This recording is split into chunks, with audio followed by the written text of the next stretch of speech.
Magandang hapon Pilipinas, Bohol. O ganyan na usab ang inyong alagad mo hatod na usab og mainit-init pa jud nga balita.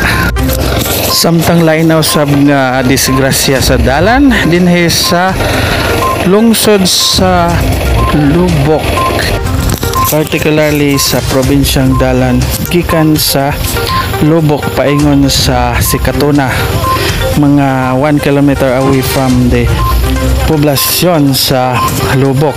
So ani atong makitaan nga ang usa ka motorsiklo nga Mio nagbangga kini sa usa ka pribadong sakyanan kining nakaputi, usa ka Vios diin ang driver sa motorsiklo nagkakob in town sa liwa sa karsada.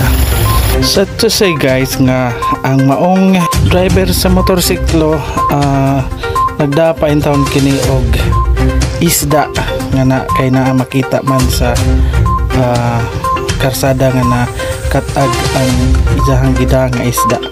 So luoy kadto ang porma sa maong driver sa motorsiklo, murag nawat-an pa kini og panimuot. So okay na ang latest news nga ahaw ang ikapaambit ninyo samtang padung namin uli og maunahin among nalabjan nga panghitabo sa daan.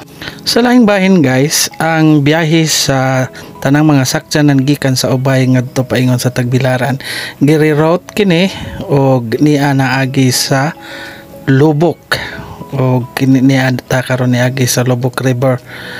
Ang maong biyahe gikan sa Ubay ngadto sa Luway, then Luway to Lubok, then Lubok to Sikatuna, Sikatuna to Corelia, then Corelia to Tagbilaran City, vice versa guys. By the way guys, pauli na ta kasamtangang niya na ta sa tinaig manok. So ngayon na lang ko guys nga din na lang tataman kay mag-concentrate pa ta sa tong biyahe.